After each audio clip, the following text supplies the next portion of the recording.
حق ہے، اور تم لوگ جو کچھ کرتے ہو اللہ اس سے بے خبر نہیں۔ اور تم جہاں سے نکلو مسجد حرام کی طرف منہ کر کے نماز پڑھا کرو، اور مسلمانوں تم جہاں ہوا کرو اسی مسجد کی طرف رخ کیا کرو۔ یہ تاکید اس لیے کی گئی ہے کہ لوگ تم کو کسی طرح کا الزام نہ دے سکیں، مگر ان میں سے جو ظالم ہیں وہ الزام دیں تو دیں۔ سو ان سے مت ڈرنا اور مجھی سے ڈرتے رہنا، اور یہ بھی مقصود ہے کہ میں تم کو اپنی تمام نعمتیں بخشوں، اور یہ بھی کہ تم راہ راست پر چلو۔ جس طرح من جملہ اور نعمتوں کے ہم نے تمہیں میں سے ایک رسول بھیجے ہیں جو تم کو ہماری آیتیں پڑھ پڑھ کر سناتے اور تمہیں پاک بناتے، اور کتاب یعنی قرآن اور دانائی سکھاتے ہیں، اور ایسی باتیں بتاتے ہیں جو تم پہلے نہیں جانتے تھے۔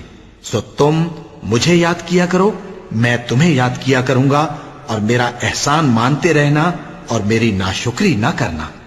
اے ایمان والو، صبر اور نماز سے مدد لیا کرو، بے شک اللہ صبر کرنے والوں کے ساتھ ہے۔ اور جو لوگ اللہ کی راہ میں مارے جائیں ان کی نسبت یہ نہ کہنا کہ وہ مرے ہوئے ہیں، وہ مردہ نہیں بلکہ زندہ ہیں، لیکن تم کو شعور نہیں۔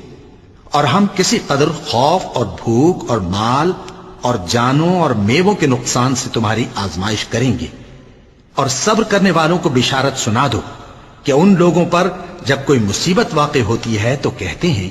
کہ ہم اللہ ہی کا مال ہیں اور اسی کی طرف لوٹ کر جانے والے ہیں۔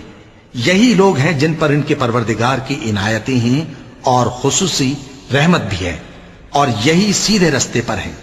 بے شک کوہ صفا اور مروہ اللہ کی نشانیوں میں سے ہیں،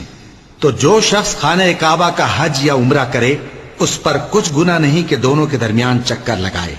بلکہ یہ ایک نیک کام ہے، اور جو کوئی نیک کام کرے تو اللہ قدردان ہے، دانا ہے۔ جو لوگ ہمارے حکموں اور ہدایتوں کو جو ہم نے نازل کی ہیں کسی غرض فاسد سے چھپاتے ہیں،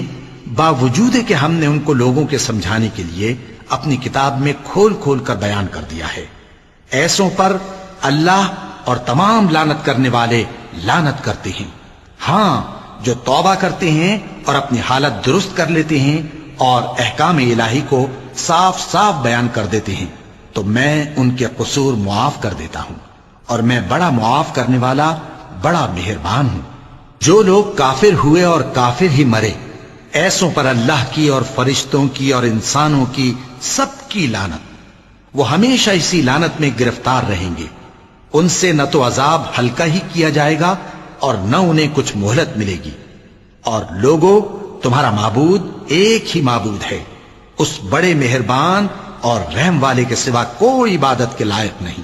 بے شک آسمانوں اور زمین کے پیدا کرنے میں اور رات اور دن کے ایک دوسرے کے پیچھے آنے جانے میں اور کشتیوں اور جہازوں میں جو سمندر میں لوگوں کے فائدے کے لیے رواں ہیں، اور میں جس کو اللہ آسمان سے برساتا اور اس سے زمین کو اس کے مردہ ہو جانے کے بعد زندہ یعنی خشک ہو جانے کے بعد سرسبز کر دیتا ہے، اور زمین پر ہر قسم کے جانور پھیلانے میں اور ہواؤں کے چلانے میں اور بادلوں میں جو آسمان اور زمین کے درمیان گھرے رہتے ہیں، عقل مندوں کے لیے اللہ کی قدرت کی نشانیاں ہیں۔